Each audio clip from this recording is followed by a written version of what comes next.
Hello, hello, hello, and welcome to today's episode of Her Version. This podcast is dedicated to sharing stories of struggle to triumph, a platform that allows individuals to tell their truth in order to inspire and uplift others. I am your host, Sabrina Victoria. If you are new to this podcast, make sure you follow, like, subscribe, and share. Let's jump right in.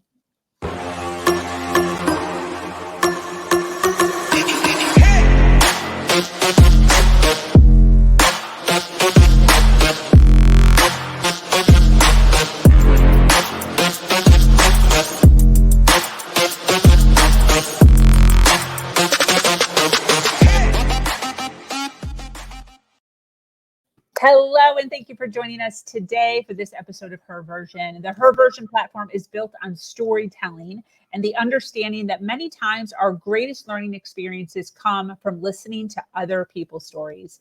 Today, I am speaking with an amazing woman named Lauren. Lauren is a recovering workaholic, perfectionist, imposter, people pleaser, and apologizer, and I can relate to a lot of those. She is here to shed some light on finding time to do the things you enjoy without sacrificing your professional life. She believes that we can be a proactive change maker and find balance at the same time. Welcome, Lauren. Thank you so much. I'm so happy to be with you today. Yes. How are you? How was your weekend? Good. Everything is great. We had some beautiful sunny weather here, and so I got to stand outside and just put my face to the sky, and everything is well. Yeah. That's awesome. I love that. Thanks. Nice to know that it's nice up there because I'm down in Florida and it's gorgeous. Oh, okay. I'm trying to make everyone on my Snapchat super jealous. Just every day, I'm just like, look at how beautiful it is in Florida. Well, it's not gorgeous. It's 41 degrees, but it's sunny and crisp. And that's good enough for me. I love that. Yeah. That's awesome. Well, listen, thank you so much for taking some time out of your day to sit down and hang out with me and share some of your nuggets of information with the Her Version audience here. I totally appreciate that. I would love to just kind of open up the floor to you and have you explain this overachiever attitude you had. Were you born with that mindset, or was that something that was kind of instilled in you? And kind of go from there. Sounds great. Thank you so much. Was I born with it? I think I was regular as a kid in terms of schoolwork. I was a fine student. My parents had very high expectations of my performance, and that was important in my household to do well and work hard. I think, though, what really shifted for me and made me this workaholic overachiever, which if you had told me 2 or 3 years ago I was an overachiever, I would have thought, you're crazy. I don't do enough. And so recognizing the overachieving was part of my path here.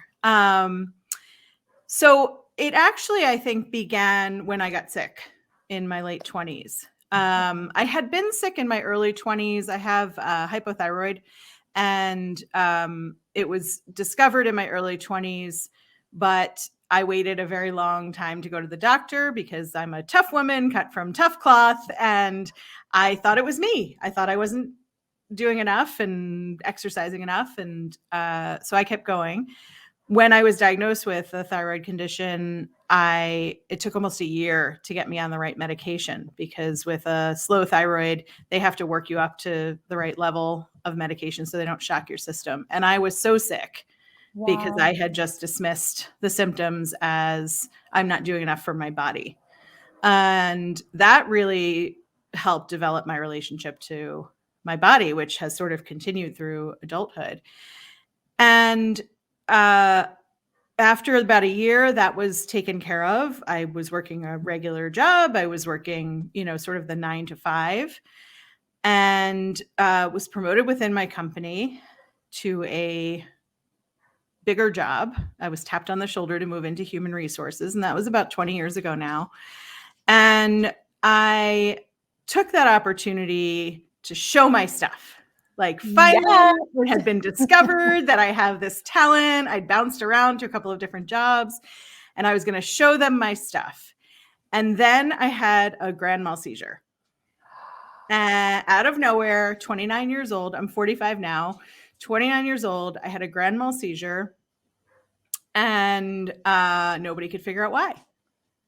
Wait, And when, where? Like at home or like in the hallway at work? Like in Atlantic City, of all places. So our office took a day out, like an administrative office day out. We took a bus up to Atlantic City together. A few other girls in the office and I got massages. We had lunch. We went to sit at the slot machines. And then I woke up and I was on the floor being slapped on the face by a paramedic who said, "You've had a seizure," to which I replied, "No, I definitely have not. I don't have seizures." And she said, "Why are you lying on the floor of this casino?" So clearly something had happened. wow. They took me to the hospital. They couldn't figure out why I had this seizure. My heart was racing, which I guess is something that happens after a grand mal seizure, for hours. So they finally let me go once my heart rate went down, and somebody stayed behind. I actually worked for a rental car company at that time, so they were able to pick up a rental car from one of the offices in New Jersey and drive me back down to Maryland. And then I went to a neurologist who immediately put me on very heavy doses of anti-seizure medicine, which was not the right answer for me. Wow. I didn't have a seizure disorder. I had one random seizure. What happened after that, though, was that my body started attacking itself. And many years later, I went to the Mayo Clinic after seeing about 20 different doctors, and every doctor saying, "I don't know what's wrong with you, but I think you should see this kind of doctor. I don't know what's wrong with you, but I think you should see this kind of doctor." Wow. And as well, along the way, as I think many women do, a lot of doctors who said, "Oh, honey, there's nothing wrong with you. You're in your 30s. People get tired in their 30s." And so there was a lot of work to not be dismissed for being sick and to try to figure out what had happened. Yeah. So now here I am in parallel, around 30 years old, getting sicker all the time, trying to prove myself as an HR professional. Yeah. And that's where the hyperactive work came into play. So as I'm in my 30s, going to all of these doctors, trying to figure out what's wrong with me, fighting what's wrong with me, instead of, sitting down and allowing myself to rest, I'm also proving myself and trying to grow inside of the company I'm working for. Got it. And so I was working all the extra hours, doing all of the extra work, mentoring other employees, and I did grow. I got promoted to 2 different offices in the company that I worked for, and eventually left that company for a bigger job in another company. And there I went with my backpack full of 60-hour work weeks and took that with me to the new job. And while I was in the new job, I had the opportunity to go to the Mayo Clinic. And what they surmised was that they didn't know exactly what had happened. But what they theorized was that my brain, I had a virus that attacked my brain, and my brain's reaction was to overprotect my body. So not only was I an overachiever, but so was my brain.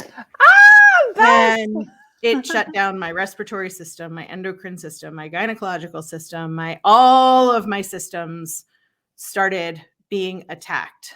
And I ended up on 23 pills a day, an inhaler, and nasal spray, which I still take to this day to look this good and feel this good. Wow. And nobody has ever figured out what happened. The end result was this collection of symptoms that could be treated in all different kinds of ways. My brain, the thought part of my brain, said, "You have to work even harder than everybody else because you're an adult sick person. And nobody's going to want to work with you if you're a sick person. Got it. Don't tell them you're a sick person. Yeah. Don't show it. And work doubly hard so that not only don't they think you're sick, but also they think you're amazing and you're limitless and your work is endless." And it made me really successful, which is great. Yeah. It also was really tiring. Yeah. Yeah. And when I left that second job about 6-7 years ago, I moved into a nonprofit, into a vice president of HR and operations job. And that was the dream. I got to create an HR department from scratch. I got to really impact the whole organization. I took on roles interim managing different departments along the way. And it was the first job I was in where my health issues had been addressed. Okay. So I was still working on some of the issues, especially the muscular issues. Part of the shutdown of my body was that my muscular system just like wasn't working right. And I was in physical therapy for about 2 years when I came back from the Mayo Clinic. And so I came into this new job, which was the last job in a corporate office that I had, with this mentality of things are fixed. I have fixed things. Yeah. I have handled the health issues. I worked crazy hours at the last place. I'll do it for a short time here to get set up, but then I'm coasting, right? I'll stay here for a year and then I'll get an easy job somewhere. And what I learned is that, and I can't remember who said this quote, but I use it all the time.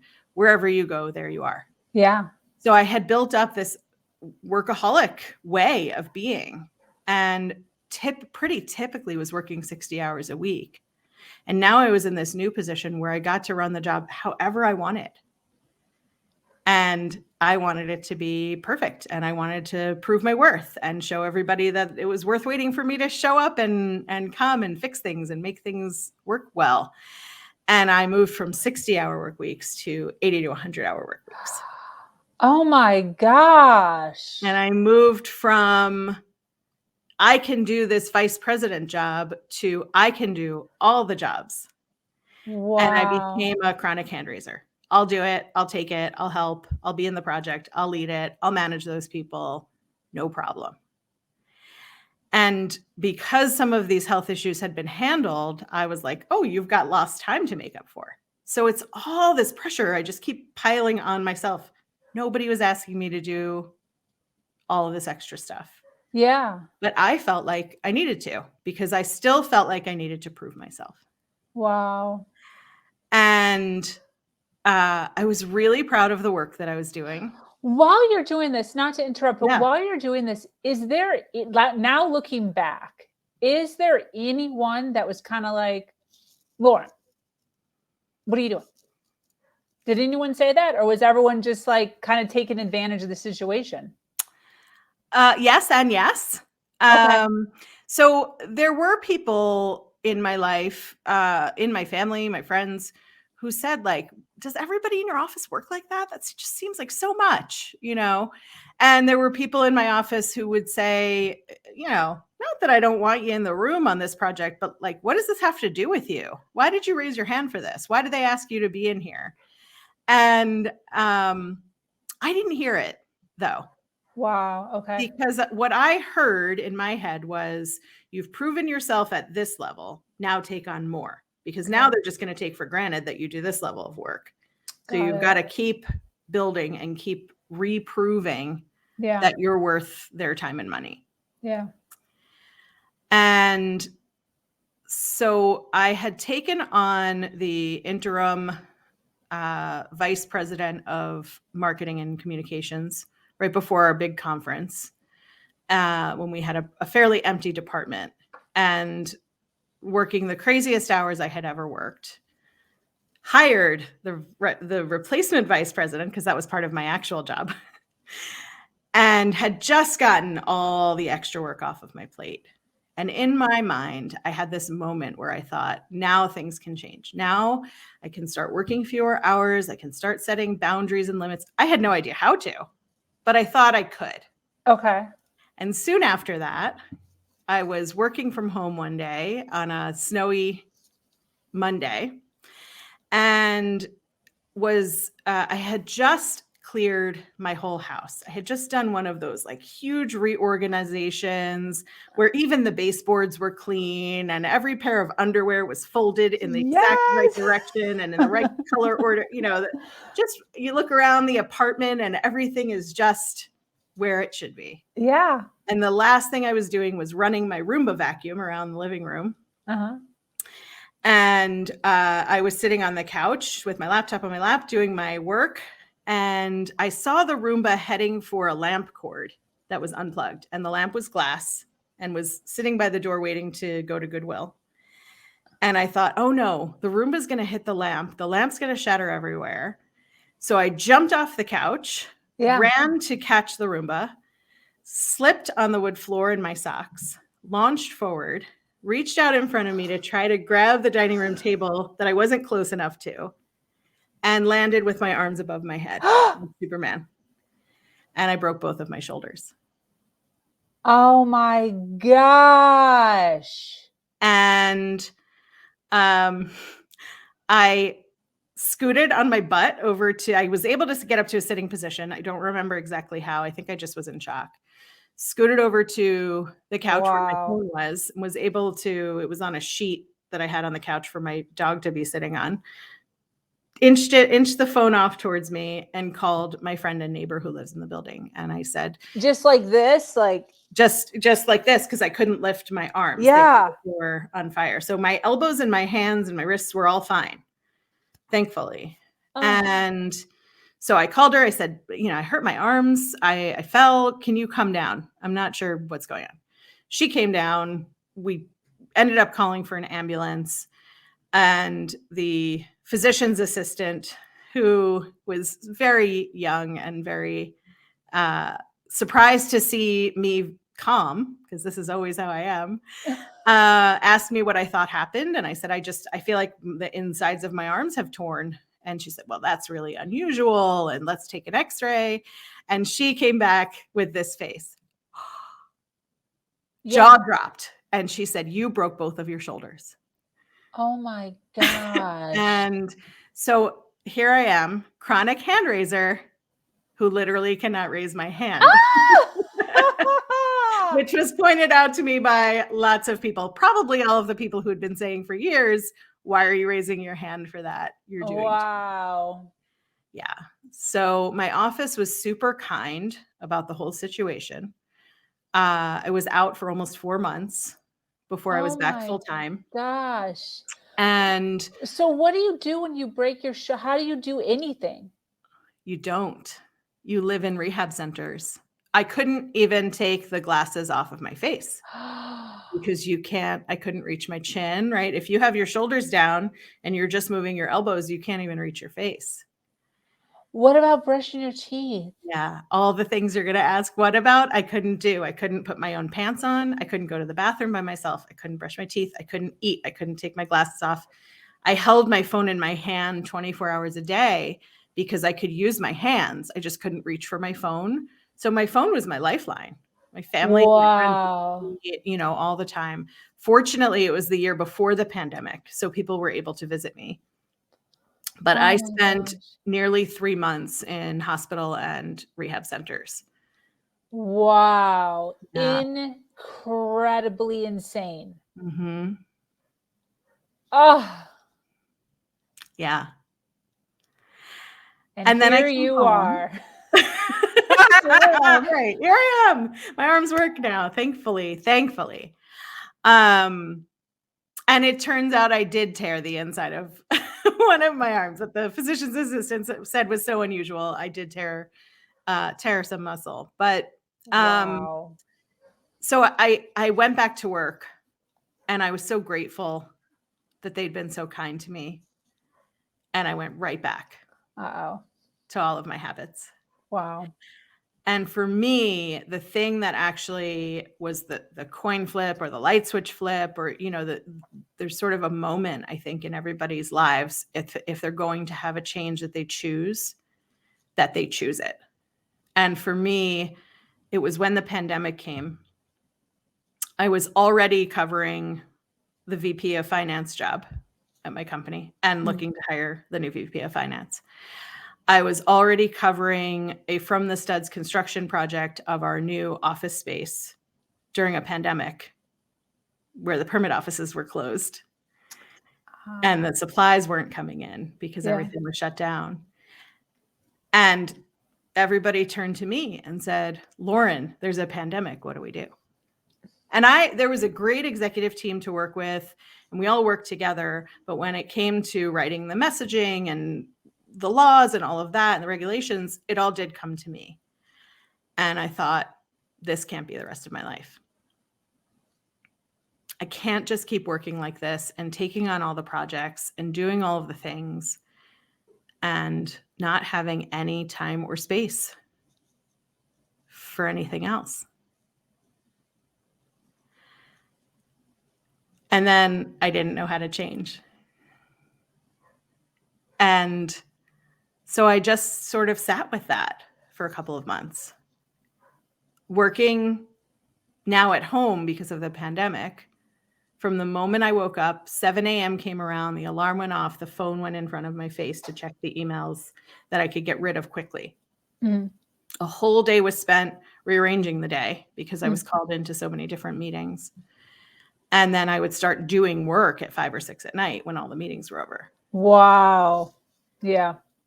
And I met some amazing people during the pandemic because I reached out for networking. I got active on LinkedIn.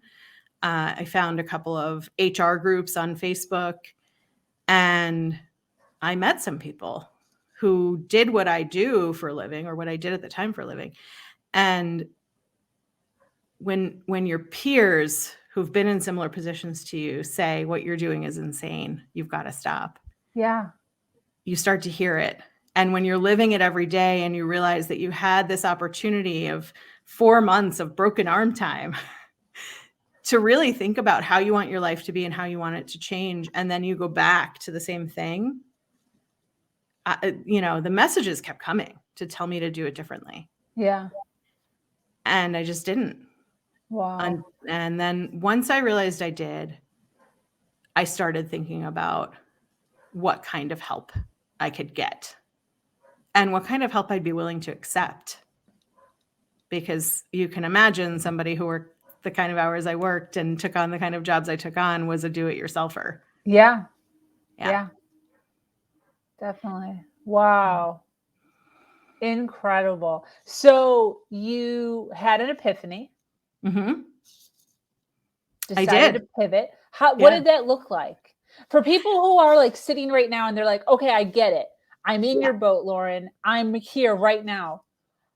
As an overachiever, as a person who's always trying to like impress, and like, how do you inform people, your boss, your company? There's so much on your shoulders that you're changing everything. What do you do? Yeah. It's not fast. Okay. It's based in choice. I didn't make any powerful choices. I was making choices all the time. I was making choices to please people. I was making choices to contribute to everyone else but me.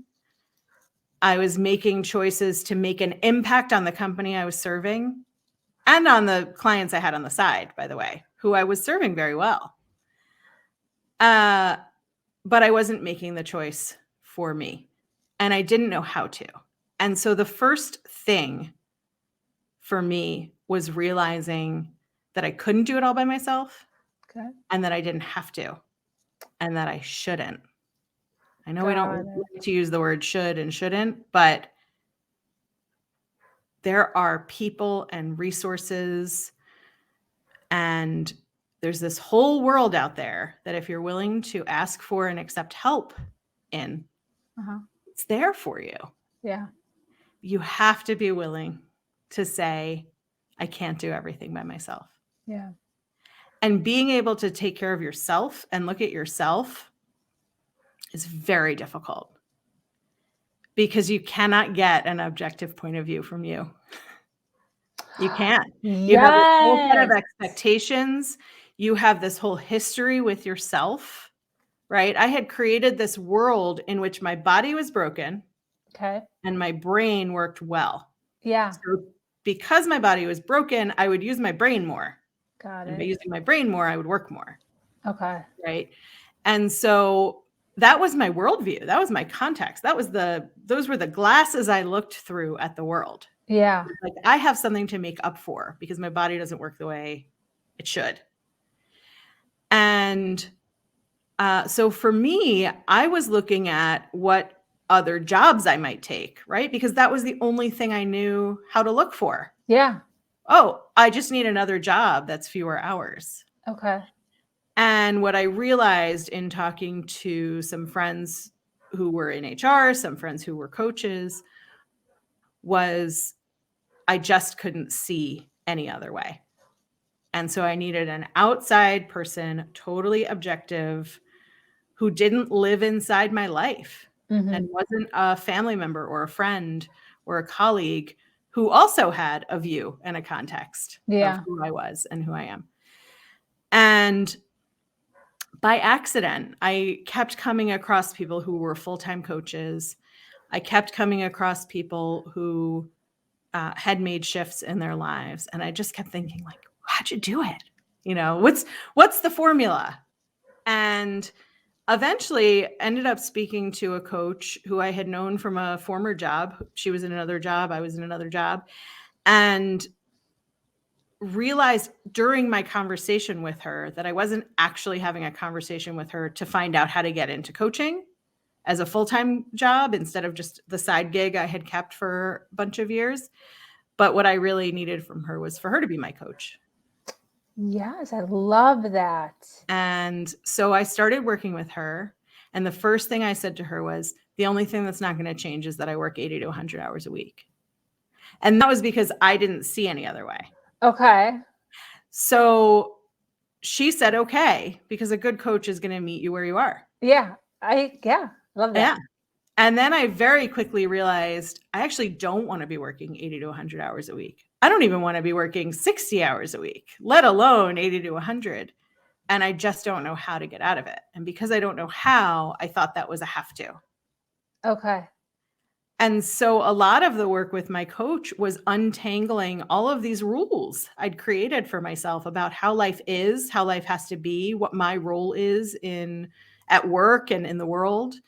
And I think that as women, you know, my story is maybe a little unique. I mean, I don't know anybody else who's fallen chasing a vacuum and broken both of their shoulders.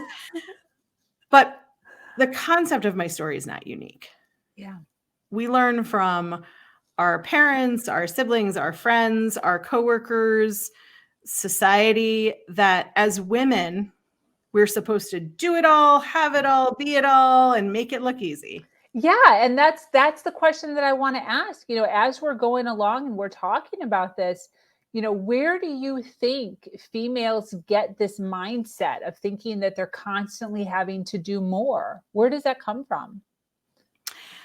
I think we're just all trying to keep up with each other, with men, with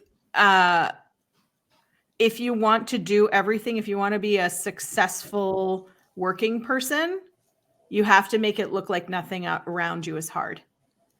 Because as soon as something hard comes into the picture, your illness, your children, your spouse, your parents that you're taking care of, whatever the situation is, right? We all have different stuff. Men often, and I don't want to generalize and say every man out there, but men often are not asked to play a role in their families of primary responsibility. Yeah. And women are. Yeah. And then we assume it, even if we're not directly asked, we assume it because it's what we see other women doing. Yeah. And so we want to make it easy on our employers and not have them have a reason to not promote us or to, you know, not give us the challenging work. So we just continue to prove ourselves. For me, it was illness and injury. For other people, it's children and family and other obligations. But if we can make it look easy for our employers, then we're promotable. Yes. Mm-hmm. Yeah, that makes sense. Mm-hmm. Now, I never have treated my employees that way over the years, right? So there are tons of professionals out there, men, women, and non-binary people who don't have those expectations, but we've put them on ourselves because it's the way the world has been. Yeah. And you're seeing it more now. You're seeing more flexibility now in the workplace because the tides have turned and it's a candidates market. It's a job seekers market. And companies will have to adapt, but there just is this long-standing, if you are a woman, make your woman stuff look easy so that we're all the same at work. Otherwise, you're a problem, you're trouble, you're a burden. You know, a burden. You're going to miss work. You're going to, oh, you might have a kid. I don't want to give you this project that's going to be 2 years long, because what if you have a kid in that time period? You just got married, and all of these assumptions that build up, and that we also build for ourselves because it's what we learned as we were coming through the ranks. Yeah, for sure.